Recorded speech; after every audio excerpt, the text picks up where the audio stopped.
नमस्कार दोस्तों, मैं हूं डॉक्टर ज्योति और मैं आपका बहुत बहुत स्वागत करती हूं मेरे इस YouTube चैनल में। आज की वीडियो में हम बात करने वाले हैं एक इन्फ्लुएंजा वायरस है जिसकी वजह से बहुत सारी तबाही मच चुकी है हमारे देश में, जिसके वजह से बहुत सारे लोगों को रेस्पिरेटरी डिस्ट्रेस हो रहा है या फिर रेस्पिरेटरी रिलेटेड सिम्टम्स दिख रहे हैं। अब उसके बारे में हम बात करने वाले हैं, लेकिन इससे पहले आज मेरे YouTube चैनल को आपने अभी तक सब्सक्राइब नहीं किया है तो प्लीज सब्सक्राइब कर दीजिएगा।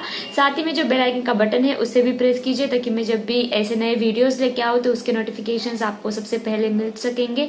साथ ही में मेरे इंस्टाग्राम पेज को फॉलो कीजिए और फेसबुक पेज को लाइक कीजिए।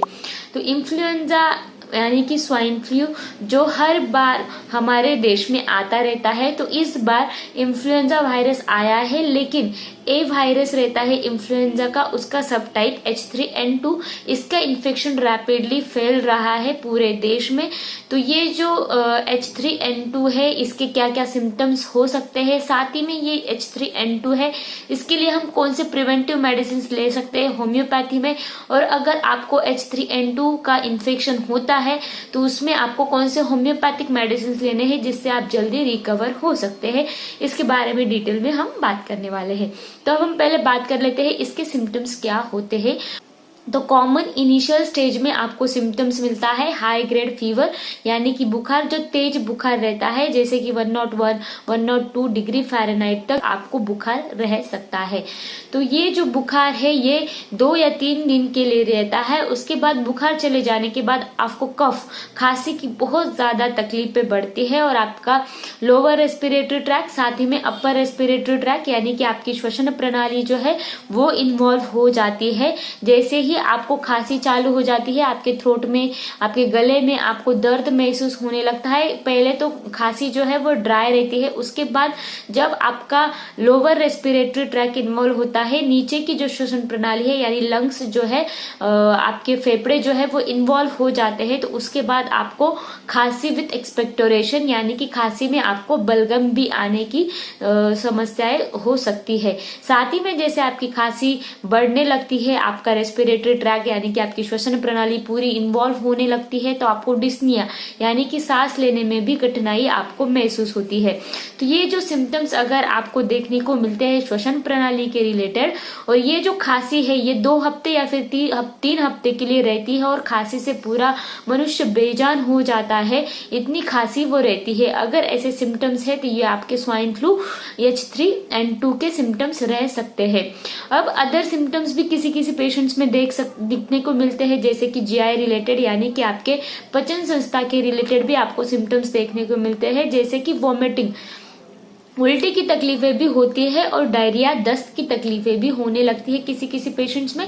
एब्डोमिनल पेन भी रहता है, नाक से या मुंह से, गम से उनको ब्लीडिंग भी देखने को मिलती है, साथ ही में सीने में भी उनको दर्द देखने को मिलता है। ये जो सिम्टम्स है ये किसी किसी पेशेंट्स में दिखते हैं, लेकिन रेस्पिरेटरी रिलेटेड, श्वसन प्रणाली रिलेटेड सिम्टम्स हर एक व्यक्ति में देखने को मिलते हैं। अगर आपको ऐसे सिम्टम्स देखने को मिलते हैं तो यह सिम्टम्स आपका इन्फ्लुएंजा ए वायरस जो है उसका सब टाइप H3N2 के हो सकते हैं। ज्यादा समय ना लेके अब हम बात करते हैं कि आपको कौन सी प्रिवेंटिव होम्योपैथिक मेडिसिन इस्तेमाल करनी है इन्फ्लुएंजा H3N2 के लिए। साथ ही में अगर आपको H3N2 का इन्फेक्शन हो जाता है तो कौन से होम्योपैथिक मेडिसिन आपको लेने हैं उसके बारे में भी हम बात करते हैं। ऑसिलोकोनिनम नाम का एक मेडिसिन है जो आप प्रिवेंटिव तौर पर ले सकते हैं इन्फ्लुएंजा फ्लू वायरस से बचने के लिए। तो ये जो मेडिसिन है ये आप प्रिवेंटिव तौर पर ले सकते हैं। जब आपको सिम्टम्स आने लगते हैं, जब आपको इन्फ्लुएंजा का इन्फेक्शन होता है, तो उस वक्त आप कौन से मेडिसिन ले सकते हैं, अब उसके बारे में हम बात करते हैं। तो अब हम बात करते हैं अगर आपको इन्फ्लुएंजा के सिम्टम्स देखने को मिलते हैं, जो सिम्टम्स मैंने बताए, तो वो अगर होते हैं, अब प्रिवेंटिव तौर पर न रहकर वो इन्फेक्शन आपको हो चुका है, तो उसके लिए आप कौन से होम्योपैथिक मेडिसिन लेके अब उसके बारे में हम बात करते हैं। तो एकोनाइट नेपेलिस ये जो मेडिसिन है ये आपको 30 पोटेंसी में लेनी है। जब आपको इन्फ्लुएंजा के सिम्टम्स देखने को मिलते हैं या फिर आप इन्फ्लुएंजा के पेशेंट से एक्सपोज हो चुके हैं, तो उस वक्त आप ये एकोनाइट नेपेलिस 30 मेडिसिन इमीडिएटली ले लेते हैं, तो आपका बुखार जो है वो इमीडिएटली चला जाता है। साथ ही में आपको सर्दी या फिर खांसी की जो तकलीफें है वो भी चली जाती है। जब आपका एंजाइटी लेवल बहुत एक्सट्रीम लेवल तक है और इन्फ्लुएंजा का इन्फेक्शन होने के बाद आप बहुत ज्यादा रेस्टलेस फील करते हैं बुखार के साथ, तो आप ये एकोनाइट नेपेलस 30 मेडिसिन ले सकते हैं आपको इन्फ्लुएंजा से बचने के लिए। नेक्स्ट जो मेडिसिन आप लेंगे इन्फ्लुएंजा से बचने के लिए या फिर इन्फ्लुएंजा हो जाने के बाद वो है आर्सेनिक एल्बम 30। ये जो मेडिसिन है ये आपको 30 पोटेंसी में लेना है। ये बहुत ही एक्सीलेंटली वर्क करती है इन्फ्लुएंजा के पेशेंट्स में।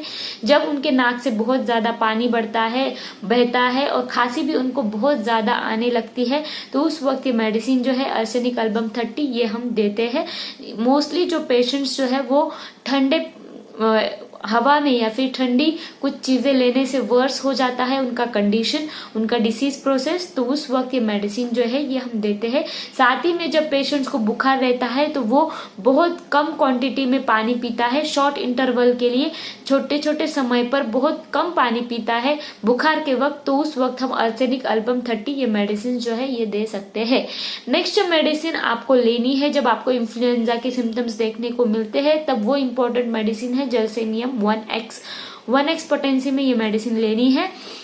ये मेडिसिन जब आपको रनी नोज के साथ साथ स्नीजिंग भी आती है तो ये मेडिसिन टॉप मेडिसिन रहती है इन्फ्लुएंजा के लिए। साथ ही में आपको आंखों में दर्द रहता है और सिर दर्द भी बहुत भयानक रहता है और इसके वजह से आपको पूरे बॉडी में बहुत ज्यादा जनरलाइज्ड वीकनेस, बहुत ज्यादा थकान आ जाती है। साथ ही में खांसी की तकलीफें भी रहती है और कभी कभी पेशेंट्स को बैक एक भी होने लगता है, ड्राउजीनेस भी बहुत ज्यादा महसूस होता है, तो जलसेनियम 1x मेडिसिन हम दे सकते हैं। नेक्स्ट और इम्पोर्टेंट मेडिसिन है वो है यूफेटोरियम परफोलेटम। ये मेडिसिन आपको 200 पोटेंसी में लेनी है।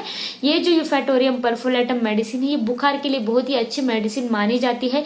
जब बुखार आपको आता है और आपके जॉइंट्स में भी आपको पेन होने लगता है, आपके जोड़ों में भी आपको दर्द होने लगता है बुखार के साथ, तो उस दर्द को भी ठीक करने का काम ये मेडिसिन जो है ये करती है। साथ ही में आपको गले में बहुत ज्यादा खराश है और खांसी भी बहुत ज्यादा है और पूरे बॉडी में आपको ड्राइनेस महसूस होता है, तो उस वक्त यूफेटोरियम परफोलेटम मेडिसिन हम 1x पोटेंसी में दे सकते हैं। नेक्स्ट और इम्पोर्टेंट मेडिसिन है रेस्टॉक्स। वो मेडिसिन आपको 30 पोटेंसी में देनी है। जब आपको इन्फ्लुएंजा का इन्फेक्शन हो जाता है, आपको जब चिल्लीनेस बहुत ज्यादा लगता है, ठंडी के मौसम में आपकी पूरी बॉडी जो है उसमें बहुत सारा ब्लड जो है वो ठंडा पड़ गया है, ऐसा आपको महसूस होता है। साथ ही में आपके पैरों में या फिर हाथों में बहुत ज्यादा दर्द रहता है और पेशेंट जो है बहुत ज्यादा रेस्टलेस फील करता है और उसके बॉडी में, पूरे बॉडी में उसको बहुत ज्यादा दर्द रहता है। वो हमेशा बेड पर पड़ा रहता है, उस दर्द के वजह से कुछ काम नहीं कर पाता है। साथ ही में उसकी जीभ जो है वो ड्राई और ट्रायंगुलर टिप्स उस पर रहते हैं और कफ जो है बहुत ज्यादा हार्ड कफ रहता है, टिकलिंग कफ रहता है। उसको ऐसे लगता है कि गले में कुछ चुभ रहा है, उसके वजह से खांसी जो है उसको बार बार आती है।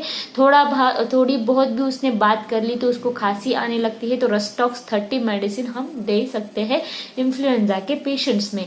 तो नेक्स्ट जो मेडिसिन है वो है डल्कामारा 30।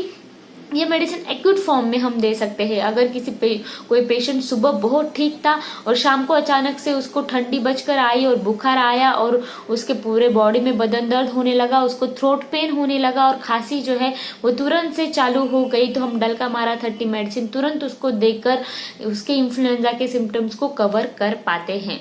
नेक्स्ट जो मेडिसिन इन्फ्लुएंजा के लिए इस्तेमाल करनी है वो है बैप्टिशिया टिंटोरा। ये बैप्टिशिया टिंटोरा मेडिसिन हम मदर टिंचर फॉर्म में भी दे सकते हैं या फिर 30 या 200 पोटेंसी में भी दे सकते हैं, जहां पर हम देखते हैं कि थ्रोट में, गले में बहुत ज्यादा दर्द होने के बाद उसको बहुत ज्यादा प्रोस्ट्रेशन, बहुत ज्यादा थकान आती है और उसके चेहरे पर उसका स्टूपिड लुक देखने को मिलता है। पेशेंट जो है वो कंफ्यूज्ड हो जाता है और नींद से उठने में वो डिफिकल्टी महसूस करता है, तो उस वक्त ये बैप्टिशिया टिंटोरा मदर टिंचर 30 या फिर 200 पोटेंसी में हम इस्तेमाल करते हैं। नेक्स्ट और इम्पोर्टेंट मेडिसिन देनी है इन्फ्लुएंजा के पेशेंट्स में वो है कॉस्टिकम 1m। कॉस्टिकम ये जो मेडिसिन है जहां पर बहुत ज्यादा हाई ग्रेड फीवर रहता है, आंखों में से बहुत ज्यादा हॉट फ्लशेस, बहुत ज्यादा हीट महसूस उनको होती है, साथ ही में बहुत ज्यादा थकान भी महसूस होती है और नाक जो है पूरी ब्लॉक हो जाती है और परसिस्टेंट कफ रहता है, ड्राई हॉकिंग कफ रहता है, तो उस वक्त आपको कॉस्टिकम ये मेडिसिन देनी है। नेक्स्ट और इम्पोर्टेंट मेडिसिन है वो है इन्फ्लुएंजा इन्फ्लुएंजिनम 200। इन्फ्लुएंजिनम 200 ये एक नोजोड मेडिसिन है, जिधर क्या होता है कि आपको रिकरेंट कोई भी रेमेडी फेल हो जाती है ऐसे कंडीशन में, फ्लू के कंडीशन में, जहां पर पेशेंट्स जो है वो अच्छी तरीके से रिकवर नहीं हो पा रहा है इन्फ्लुएंजा से, तो ये जो इन्फ्लुएंजम 200 मेडिसिन है ये हम एपिडेमिक के तौर पर इस्तेमाल कर सकते हैं, जहां पर बहुत सारे लोगों को एक साथ स्वाइन फ्लू या फिर इन्फ्लुएंजा का इन्फेक्शन हुआ है और उन लोगों में प्रिवेंशन के तौर पर या फिर इन्फ्लुएंजा ठीक करने के तौर पर इन्फ्लुएंजम 200 मेडिसिन हम एपिडेमिक मेडिसिन करके प्रिस्क्राइब कर सकते हैं और बहुत अच्छे रिजल्ट इस मेडिसिन के मिलते हैं।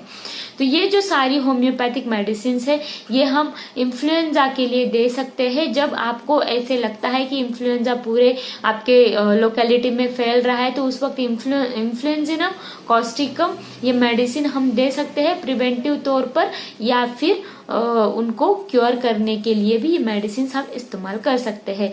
तो आज के वीडियो में बस इतना ही। ये वीडियो अगर आपको पसंद आया हो तो मेरी YouTube चैनल को जरूर सब्सक्राइब कर दीजिएगा और ये वीडियो ज्यादा से ज्यादा लोगों में शेयर कीजिए, क्योंकि ये H3N2 का इन्फेक्शन तेजी से स्प्रेड हो रहा है, तो उस स्प्रेड को रोकने के लिए कुछ होम्योपैथिक मेडिसिन आप प्रिवेंटिव तौर पर इस्तेमाल करके तुरंत इस बीमारी से छुटकारा पा सकते हैं। और इस वीडियो को जरूर शेयर कीजिए, लाइक कीजिए और मुझे कमेंट बॉक्स में कमेंट जरूर कीजिए।